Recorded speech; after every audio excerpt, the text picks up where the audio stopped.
So we're up to in the maamar, after he told us, he's explaining the question of how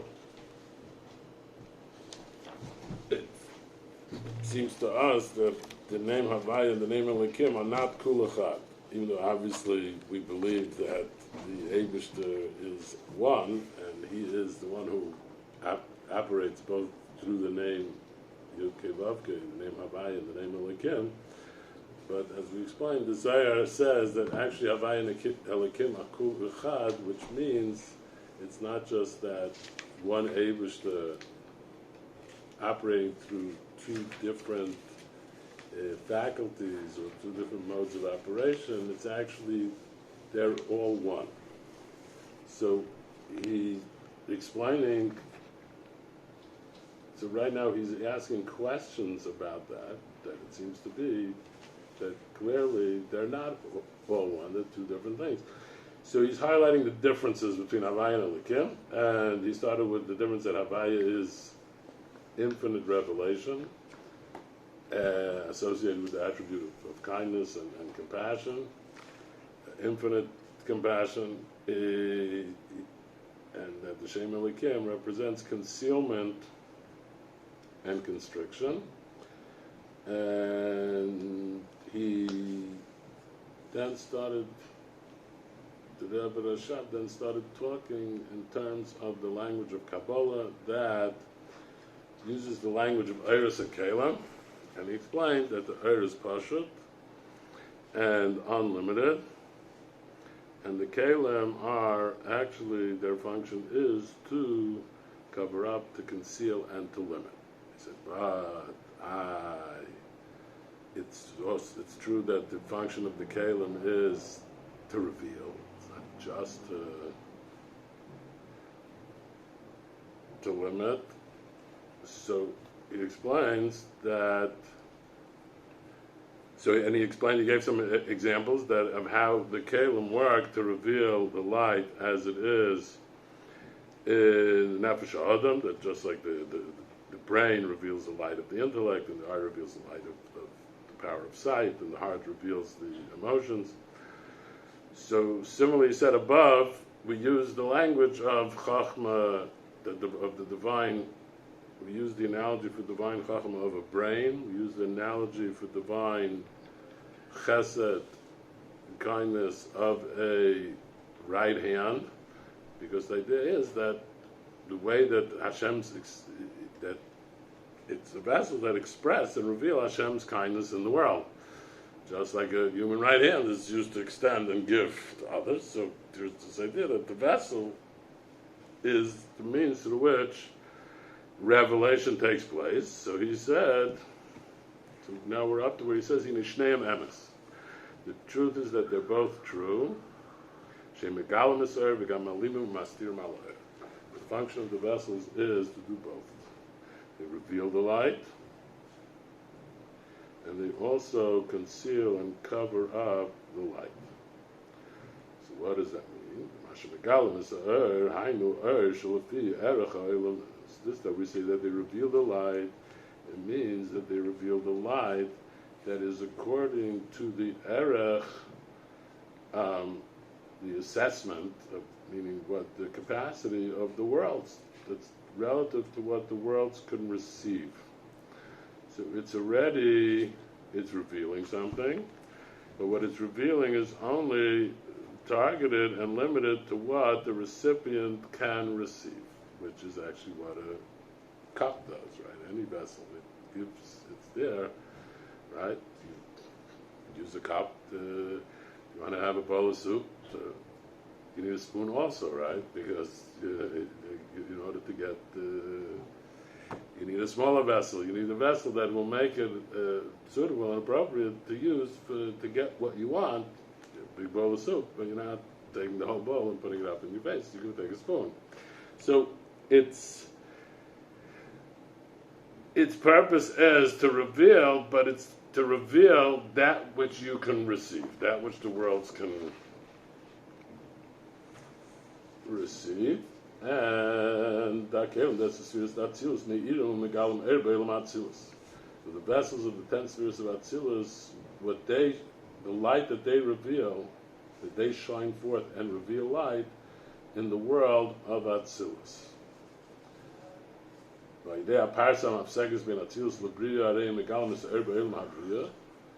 the parsa, the curtain, as it were, that separates between Atzilus and Bria, they reveal the light in the world of Bria, from Bria to Yitzira, and from Bria to Yitzira.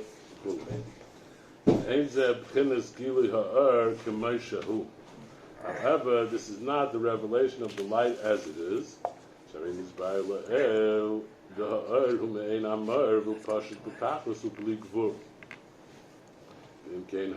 We said before, explained before, that the air is a micro expression of it's similar to the light source, because all it is an extension from the light source, and it is utterly simple, and without any limits. Therefore,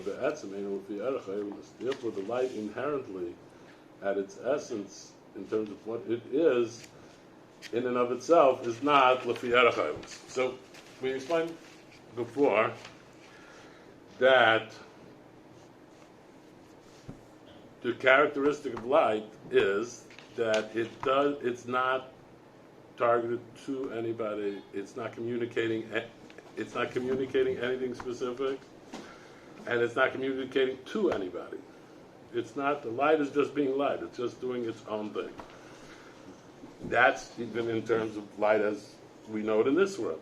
Obviously, in the spiritual realms, the marshal for light is the expression of the divine expressiveness in a way that is before there is still not even yet the possibility of otherness.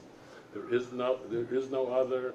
You can't even at this point be another. So it's not saying.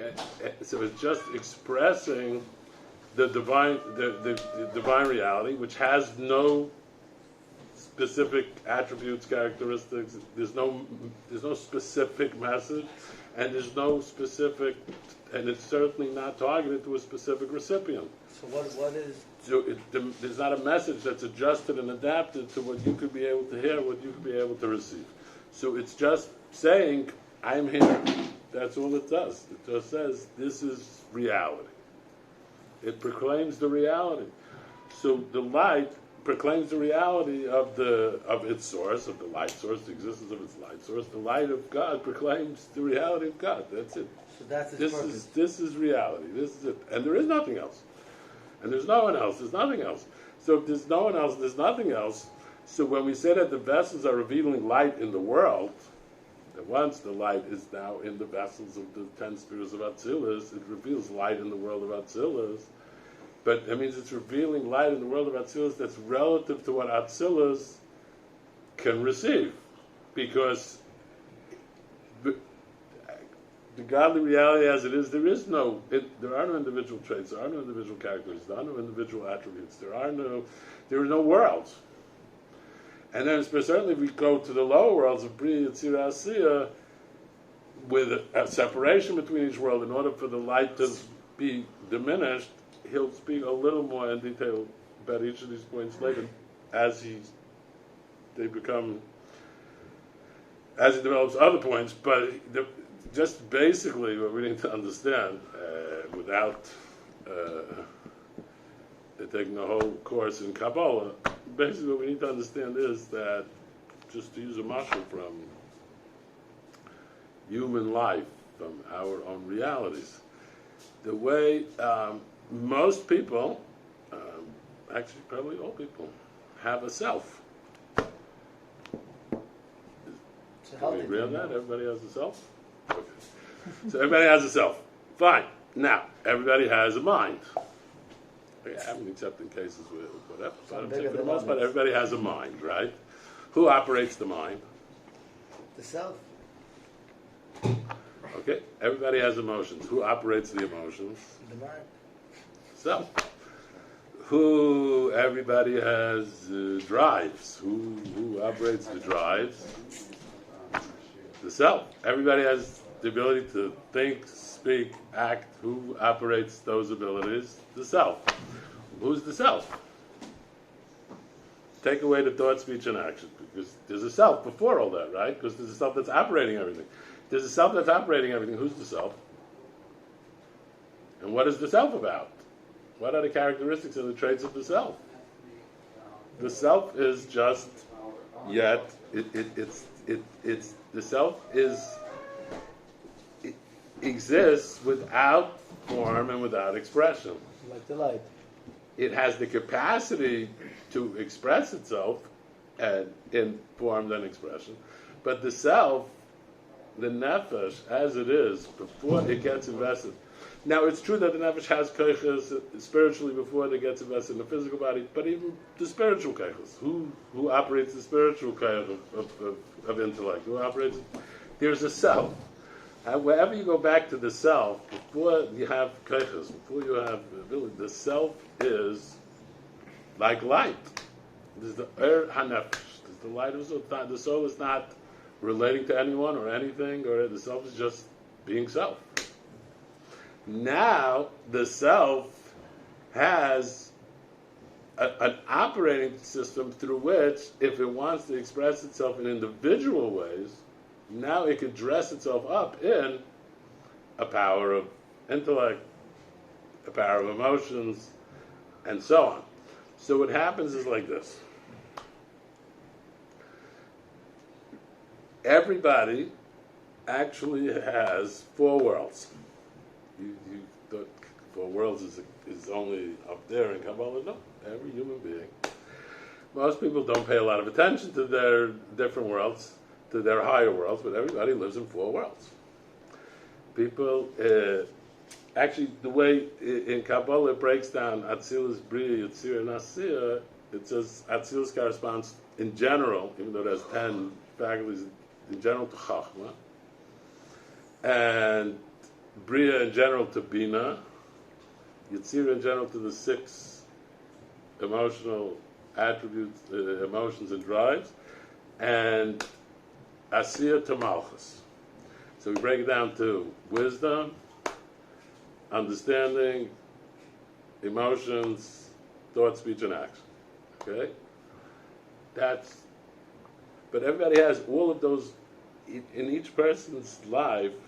Those actually are 4 different worlds. If they're fully integrated, then you're a fully integrated person. But the self lives in the self expresses itself in 4 different worlds.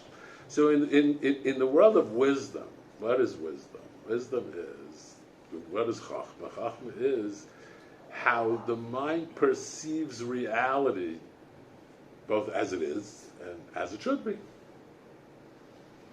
So wisdom is the perception, is how you perceive reality. Does the expression perception is reality, does that hold any truth? There is, only if you bring it down to reality, because perception doesn't always become reality. So I'll give you an example. Let me give you a very example. Everybody has a picture. If you went into your mind and said, what do you see as the ultimate role of a father? What is a father ultimately, and what should a father be?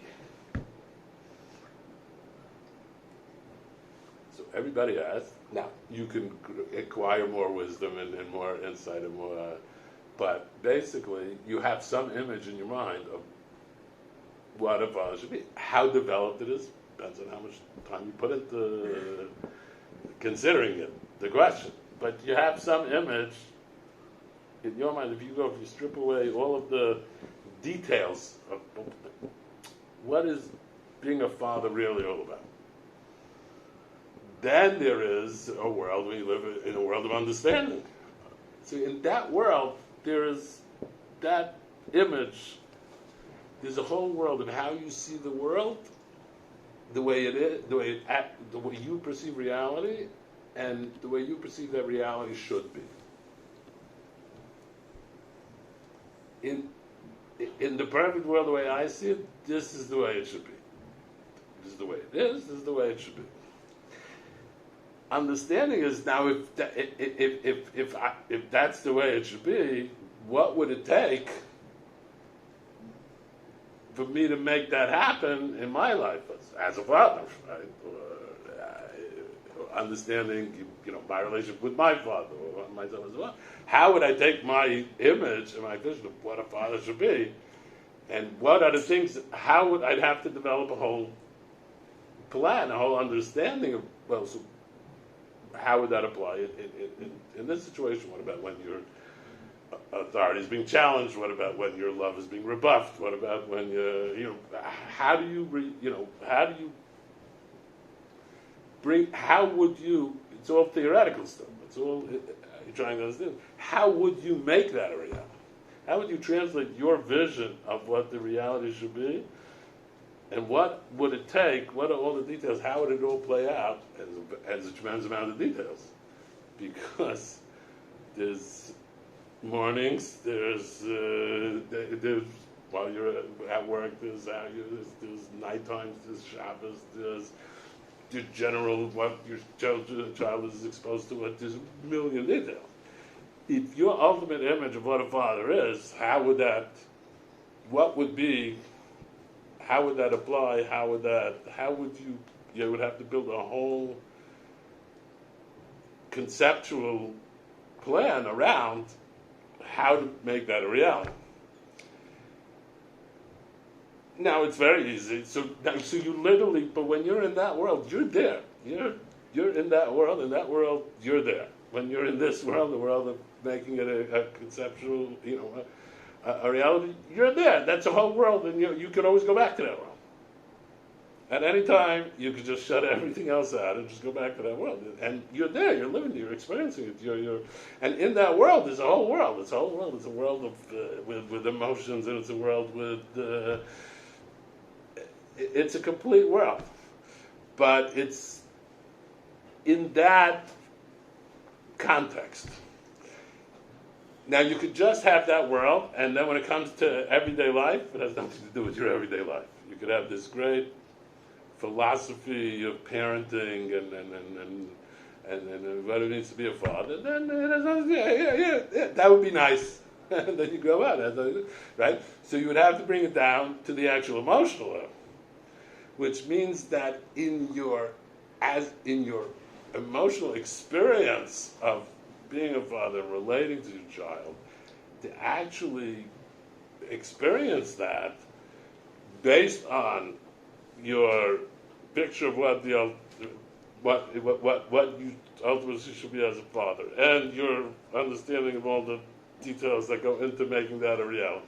And now you're actually engaging. So now you're in a whole different world. You're experiencing a whole different reality. It's all inside you. So far, it's all inside you.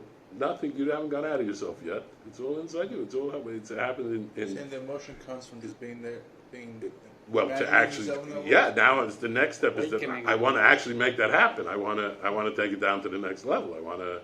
It's a great idea. It's a great concept. And then I go whack my kid across the face, because I'm annoyed with him. He's disturbing me while I'm thinking about what it means to be a perfect parent. There's not necessarily a connection to the next level. You actually have to actively bring it down. You have to engage that way. You have to make yourself emotionally available. You have to build emotional connections. You have to, but before you did that, before you put that into action, you first have to do that inside yourself. You have to emotionally engage and emotionally connect within yourself. Right, so it's imagine it, then feel it, and then it's not going to imagine. It's see it, boss. See it, understand it, break it down. See it, understand it, break it down, then feel it. Now, after you feel it, you may say, "Yeah, that's really nice. That's really good." But you know what? To actually do it, to actually live my life that way, to actually talk that way, it's just too much work.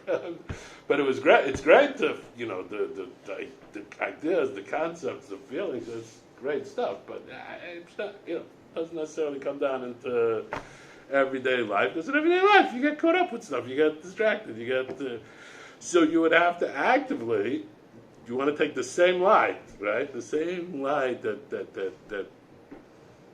that your conceptual image, as you say, and you want to take that and understand it, develop the understanding and of how to make that a reality. You want to feel it, and then you want to bring it down to the next level, which is to put it into practice.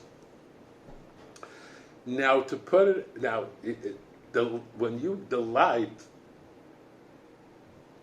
gets less intense as you bring it down from one level to the next. You have to have what's called a curtain, a separation, because when you're focused on the one thing, it's still more general and less specific and less personal. When you see the perfect image of what a father is, it's still more abstract and conceptual. It's not personal. In fact, there are people who enjoy, like, imagining what would be the perfect or trying to. I'm saying really getting insight. I don't mean imagining. Really have real insight into things, and then whatever. That's what they enjoy doing. It has nothing to do with their life. It's not. There are people who like to understand things, even things that are not going to have any practical ramification. And that's what they enjoy doing. They enjoy using that part of their mind. They enjoy understanding things, taking ideas. What an idea! How would I apply that idea? Develop a whole system of understanding how that idea would be applicable and in what situations and what would be the. But they're not going to actually act on it. They enjoy doing that. They might get paid by a company to do it for the company. They might, but they're not. So you can do it. It's not my doing it is not my thing or being. That's. So, if I'm going to be the one who's going to go through all those stages, take the idea, develop it, get emotionally involved in it, and then put it into action, I have to take that same light of self, right? Self invested itself to a degree in this image, in this concept, conceptual reality. I have to take that investment of self, the light of self, and bring it down. But as it becomes more detail-oriented, more specific, and more personalized into applications, there's less self involved. On the surface, the light of self comes through less and less. So, for example, the image in my mind is much more me. It's my mind. I can't even communicate the image of my mind to your mind. That's all me. That's my mind. My understanding, I can communicate to you to a certain extent. I can try to explain it to you, but it's still my understanding. It's me. That's my inner world. And even my emotions, I can have ways of expressing emotion, but my emotions, that's still way more me than once I put my words and actions out there. That's less of me coming through. That looks like more of you. In fact, you could have 10 different people doing the exact same thing, but each one's inner experience of that same thing is very different. So once you get into the world of action, everybody's diapering their kids. Everybody's doing. I'm saying there's certain actions that everybody's doing. That's not. It's so you brought down so far that it doesn't have the where did I go? It was so exciting when I was up in my head. It was very powerful and intense when I was in my emotions. Now I'm down here in the practical stuff. The expression of self gets less and less as you bring it down from level to level. Because the self is more covered up, and it becomes more about details and specifics. So it gets broken down into more and more details. Separated. So when it was just a pure idea, it was just like, Right, think of a I don't know how much company, time people spend. the guy Different before- people spend different amounts of time focusing on ideas. But if you really get an idea and you're like, wow, I get excited about an idea, that's very powerful. It's an idea. And then when it's you gotta get into the nitty gritty. A lot of ideas get lost once you start having to bring it down, and it's because the intensity of it, the light of it. May not have the tools to develop it also. Sometimes people don't have the tools. Sometimes people don't have the interest or the inclination. They don't have enough desire. They don't have enough. But the process, we're talking about the process here. He's trying to create the process of putting the light into vessels. The more you have to bring it down to a whole different level, the less light comes through. So you say you need But the light's still coming through. It's not like there's no light coming through. So yes, there's light coming through, but it's the light of self as it's expressed in that world. It's the light of self as it's expressed in the next world. In the world of my chachma, it's the light of self as it's expressed in my bina world. It's the light. It's the light of chachma as it's expressed in my. It's the light of self as it's expressed in my emotional world. And then it's the light of self as it's expressed in my active everyday world, thought, speech, and action. So that's just a mashal. But when you're saying that the Maila, the light of Atzilus is the whole world. Atzilus is the whole world. It's a whole reality. It's a whole reality of as reality exists still within the Creator's perception of what reality should be. There's not even a creation yet. This is still called. It's called Atzilus. It's still the Creator. But it's he took a personality on for himself, like he adapted a personality. But that in that world, that's still like the world of pure chachma. That's the world where reality is ultimate reality, what it's ultimately meant to be in the process of creation, as visualized by its creator. But it's already a specific visualization. The Creator is infinite. The specific visualization is already a limitation. A specific visualization of a world that he wants, that's already putting his infinite self into a limited vision, so to speak, of reality. Then there's the next world, which is the world of Bria, which now there's already understanding, or in the idea of, now there's already the beginning of otherness. The beginning of otherness is that there's now, what role does the other play in making this world in this perfect vision? What role does each part of the world have? What role does the individuals in the world? Now you have to come up with a system that you're going to get that ultimate vision for a world that you have. Then there's the emotional investment and bringing it down and actually relating to otherness. But it's all happening. This is all inside the divine creative process. It's not yet nothing yet outside, but it's called the possibility of otherness, the beginning of otherness. That I already have feelings towards others. It's no other here yet, but it's. And Asiya is now how I'm going to interact with other, and then you have Asiya Gash, then you have the other. You actually have the next level, you actually have an actual created other. But this process, we understand that the light, yes, the Kalim are revealing the light, but each level it's bringing it down, it's making it less and less. Because the light has to be adapted and targeted to that level of existence, to how much of the self can be expressed. If it's all about me, then there's nothing to talk about otherness and others and this. It's all about how much of myself is covered up, and how much could be invested depends on each level of existence, how much it could receive. Is that Okay, what we're trying that's to a understand, little. the levels of existence? What? The levels of existence, is that what we're trying to understand?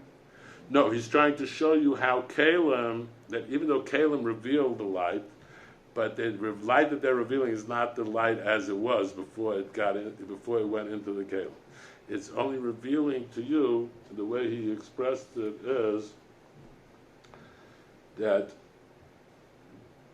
So he says, this is not the revelation of the light as it truly is. Because the light as it truly is not limited, it's not targeted, it has nothing to say to anyone or anything about anything. The light itself is just No definition. just is. It's not a, just as we said in the analogy that we're giving, the self has no yet has not taken on any traits and characteristics, and it hasn't intellect, it hasn't done any, engaged in intellection and emotionalizing and in anything. It's just self. So lahavdil, but the Maila, you say the air is blikvil, the air is pasha, the air has no characteristics, no messages, not targeted to anyone or anything. Once it goes into vessels, now, so we said the vessels do the opposite function, they conceal. But he asked, the vessels also reveal the light, because that's what a vessel does, makes it the contents accessible. So we said, yes, the vessels do reveal the light, but it reveals the light on a limited scale. Each, according to, based on, now it's already targeted to each level, to what it's capable of receiving, to what the amount of the light can be expressed. And he says, not only is it just in terms of the amount of light,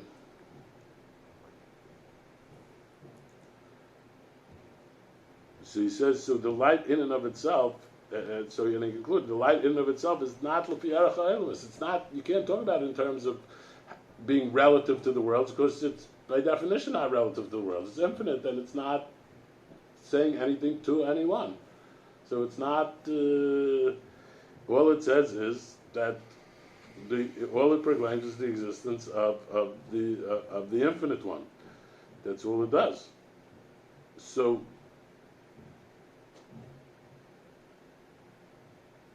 he says like this. That again, so I'm going to go. So he says that as we said before, this is not the revelation of the light as it is. So inspired elders explained previously the to explain previously that the light is a micro expression of the light source, and it is absolute utter simplicity. Meaning it has no composites, not made up of parts, it's not made up of traits, characteristics, descriptions, anything, blikvul, and is without any limit. Okay? That means that the light in and of itself inherently is not relate to the world, to the erech would be the taking in English we used for erech and we use the word assessment. It means the capacity. It's not to what the capacity of the world is. It's not relating to their capacities at all. Because by definition, the term world, perforce, by definition, it must be that there's an aspect of yesh, a bechina, an aspect of yesh and gvul. Yesh means an existence. There's something here. So there's something here that was not here before. A somethingness. So even though we're talking about, so he says, even the world of Atzilus, hainu ha'icholus ta'atzilus. Harei b'b'chenes yeshu gvul, v'shechazim b'sivur shambeinu migeres ha'kedesh v'masel iyu b'chayei echad. Even though we say in Atzilus that Atzilus is a world, and yet it's a world that's blikvul. So when we say that it's infinite, we're talking about the spheres of Atzilus. But the heichalos of Atzilus is actually called a world. The heichalos, the chambers of Atzilus, is actually called a world. And it has an aspect of existence and of limitation, which the spheres themselves don't have, but the world of Atzilus doesn't. So this is too abstract to really get and explain, and so we can end up doing a whole talking about it endlessly and not quite getting it fully. So I'm just to make the point that he says here is that, as we explained in the mashal before, within the self, there's two things going on. Let's say we said that at each level, for those who were here, so at each level there develops an entire world. So when a person is in the world of perception, of seeing reality as it is, as it should be, of seeing ideas and concepts in their purest form, so when the person is engaged in the process, the person is intellecting. He's actually producing the images, the ideas. That's the spirit. That's the energy. That's where he is. That's where he is being expressed. But now, what happens is he has in that world a whole collection of images, of concepts, of ideas that he developed, and a whole world gets built around that, of how he sees the world. It's not just, when he's producing the idea, that's him. But when now the world that he constructed, of which a collection of ideas creates his whole perception of what the whole world should look like. He has a lot of different ideas about a lot of different things. So a world develops in his conceptual world. His world of intellectual perception. There's a whole world there. Right? In fact, that's what we say, one of the things we say, Chassidus says that memory is associated with the Mayach Chachma. Because it's all stored in that world. All the perceptions of reality are all stored in that world. If you want to bring it down into your current consciousness, you have to go looking in the file cabinets. You have to start searching around the world. And as that world grows, and it depends how organized it is and how readily you'll be able to retrieve the things that you want. But there's a world there. The world, so we say, there's only a mashal, but Kiviyachal and Atzilus, there's the divine energy that's being expressed in the spheres of Atzilus, but then there's sort of the intellectual construct of Atzilus, which is the Hecholas, the world, it becomes a whole world. The world of Atzilus is, to an extent, we have no way of grasping what that means, but to an extent it is an existence, because now we're not talking about God himself. It exists within God himself, but already now we're not talking about his personality, but we're talking about this world that's being visualized, so to speak, inside him. So it's a thing.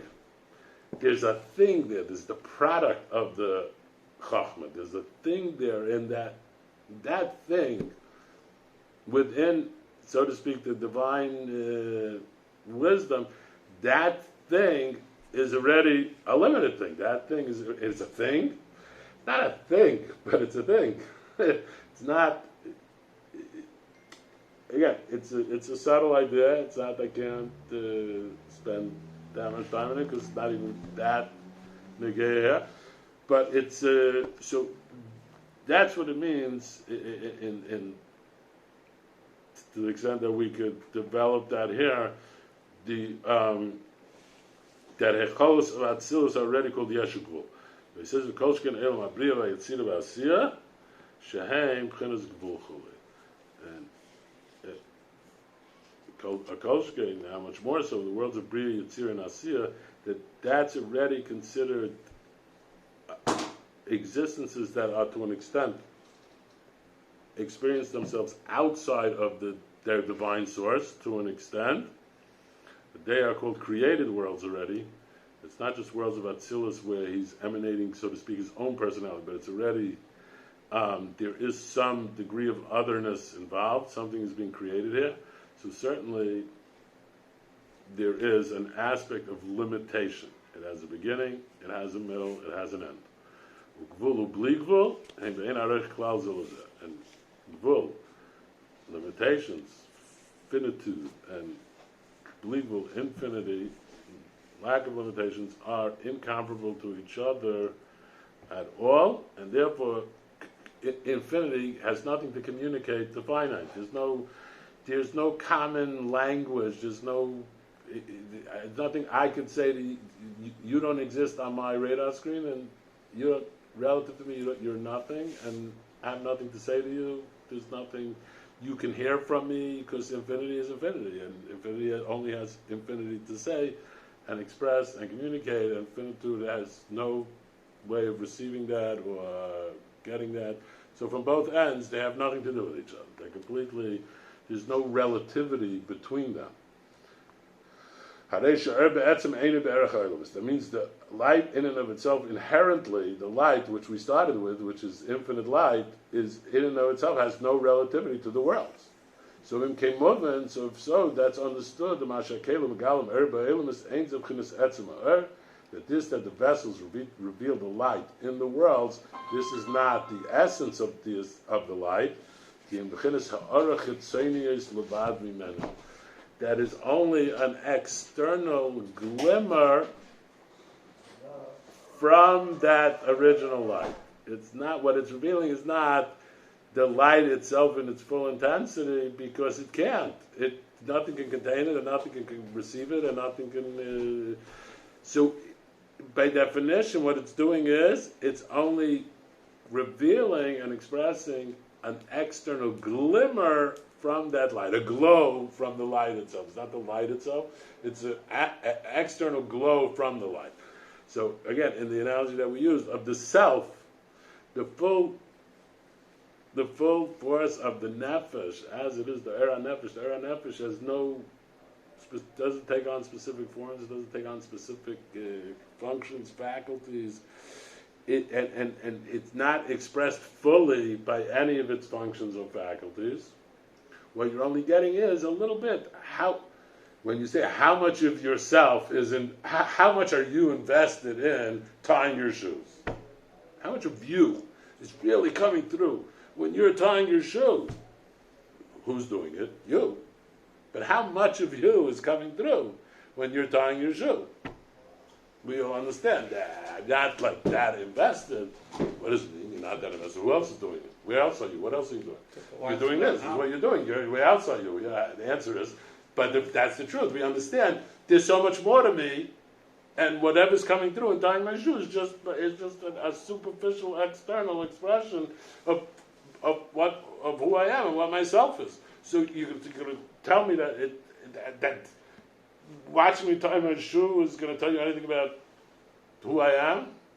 Is it going to tell you anything about my inner world of who I am? Is it going to tell me about myself as it's even higher than being invested in those inner worlds, where it's above worlds? It doesn't tell you anything, right? So yes, it's telling you, I'm here. And I mean, it's telling you that I know how to tie my shoe. But it's not telling you anything.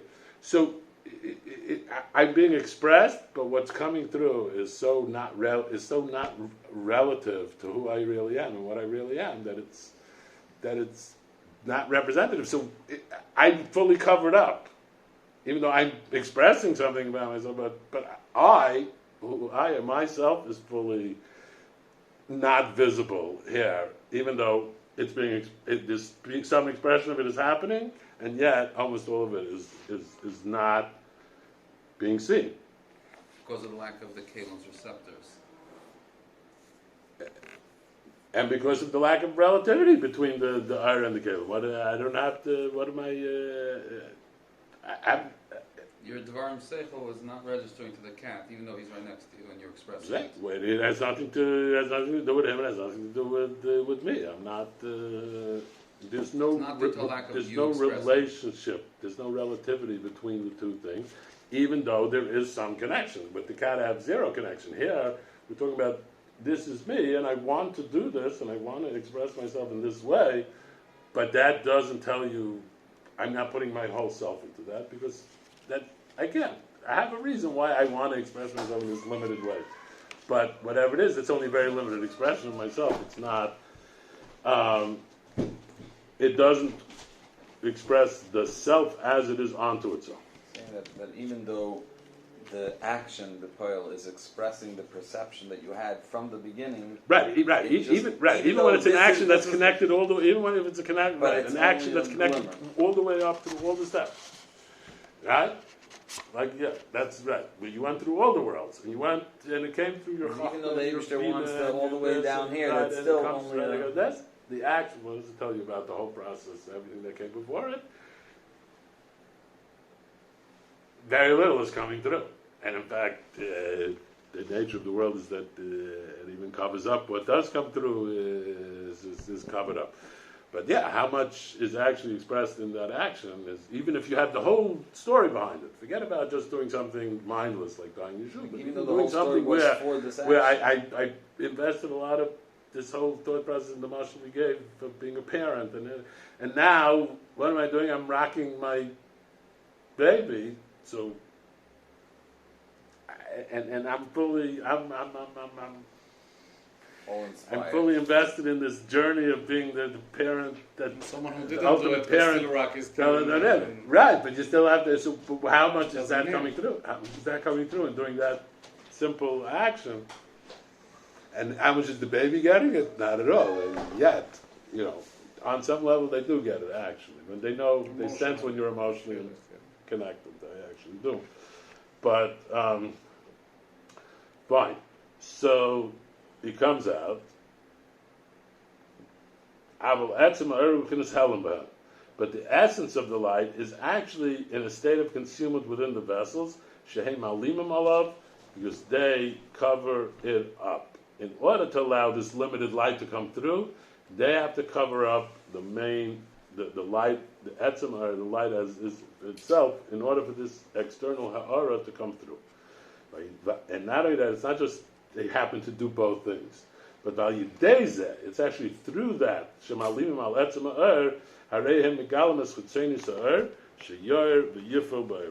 It's actually through the act of concealing the essence of the light. That is how they're able to reveal the external aspect of the light, that it should shine forth and it should function and operate within the world. If I was,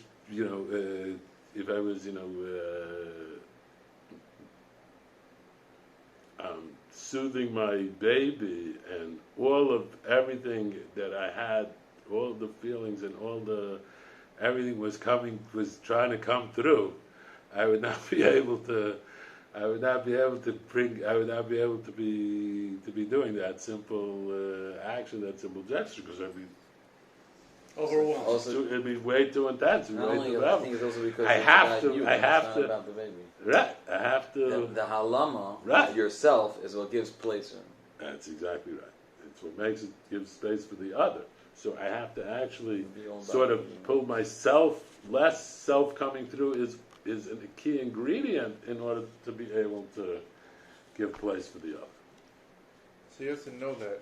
You have to know that instead of getting frustrated that your great ideas are not being actualized. You have to know that that's really You have part to of the understand the process. process, right? You have to understand the process, exactly. It comes out that it's understood that both are true. That they conceal the essence of the light, and they reveal the external aspect of the light, and actually these two things are dependent on each other. Because they conceal the essence, they're able to reveal the external. So we're going to actually bring a proof. The proof that the vessels do not reveal the essence of the light is we're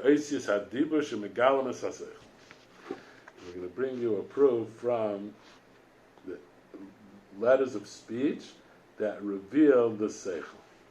Now, it's very funny to use the language of a proof because,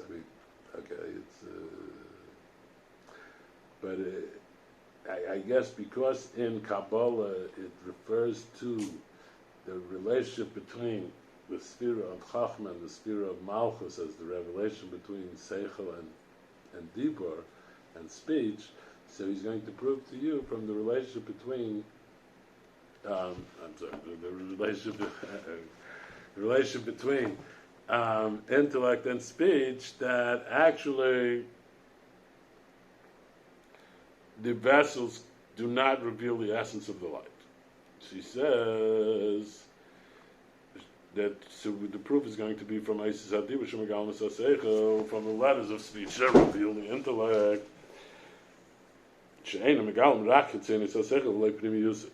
That they do not reveal, that they anything except the external structure of the seichel, the loy pnimiyusay, and not its inner light. So I can communicate the structural aspect of the idea. I can't communicate the light as I see it, as I get it. Like we find in Halacha about the Sanhedrin, that when it comes to a case that a death penalty case or other cases that are similar, that if they didn't come to, that they would continue discussing. You were not supposed to issue a judgment on the same day when it's a death penalty case, but they couldn't just go home and go to sleep and come back the next day and issue their ruling or do a vote and see who's for the death penalty, who's against the death penalty. They actually had to spend the whole night debating and discussing the case. The Gemara says, why? Why couldn't they just go home, go to sleep, and come back and finish the case in the morning? Why do they have to be busy with it all night? So the Gemara gives the reason, the minshi tamayu, because they forget their reasons. It's sort of, minshi is like the name Menashe. I mean, that it's just not just plain forgetting. It's sort of like it gets, that's a good word. We don't have in English besides for forgetting. It sort of becomes recedes into the background, and they lose it. The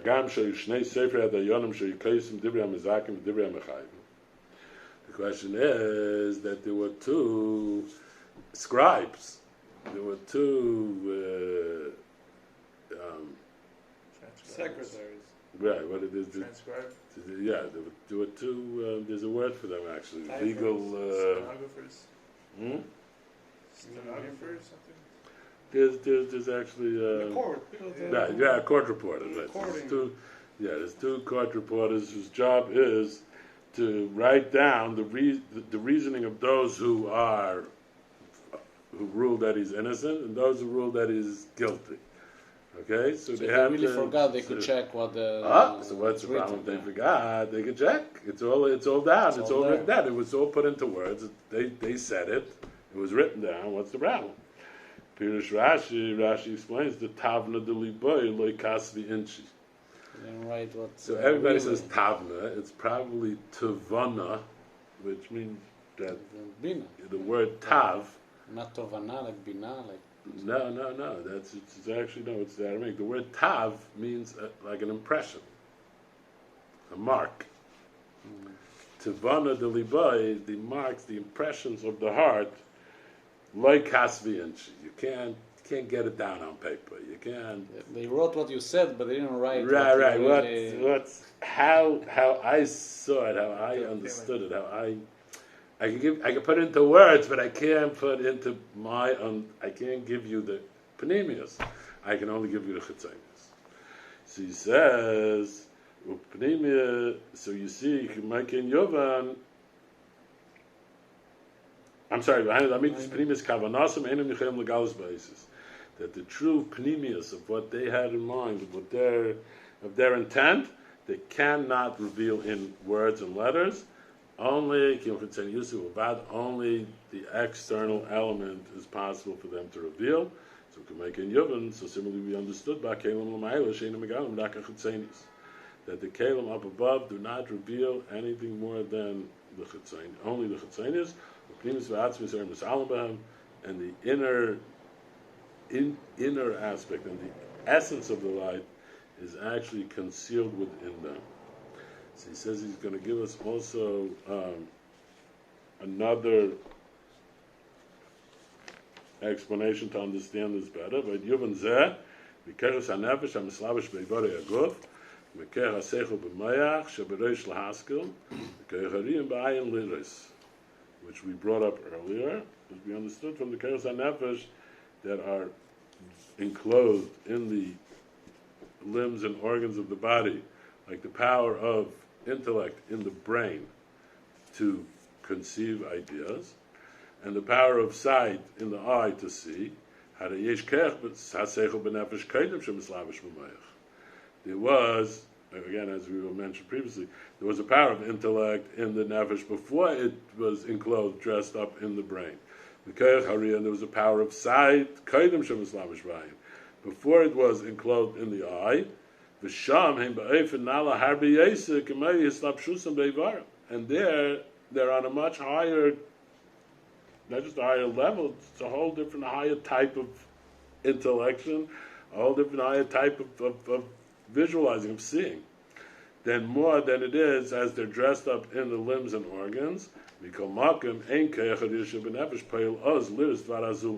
Still in all, that power of sight, it has a much loftier, higher, more spiritually attenuated power of sight, and yet it cannot see something outside of itself.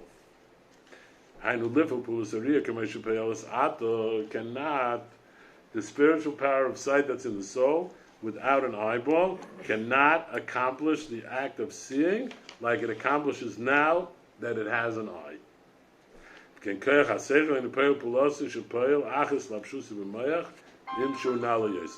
thing with the power of intellect. It cannot accomplish the function that it does now after it is dressed up and clothed in the brain, even though it's on a much higher state of existence, a much higher level. Because it's so high, because it is in a more abstract, essential state, that light is not targeted to, it's more of an atzmi, it's not targeted to a specific, limited level of and function. So it's not shaykh, there's no relativity between the state it's in at that time, a more atzmi state, to be able to conceive conceptual ideas as it conceives them afterwards when it's in a physical brain, because these are, generally speaking, gashmistic, physical concepts, physical ideas, or at least ideas, even though as abstract as they may be, but they're ideas that have some connection to the physical world, and not as the seichel was before it was in a physical brain. And they're actually ideas that are grounded in and grasped in a physical brain. If anything, if it could carry out the specific function of intellection before it was in a body, it would only possible specific, it could only do spiritual concepts, like the Gan Eden Ukadema, like the comprehension and grasp that exists in Gan Eden and the like. But it could not lower itself to this, it could not lower itself to the ideas and concepts of this world, because it is too, it's in a state of an atzmi relative to the hasagas of this world. It's only by being contained in a physical brain that a more chitzoniistic aspect of this power can come out, and then it could have these ideas. So this is where you see it more in the power of sight. The power of sight sees spiritual matters.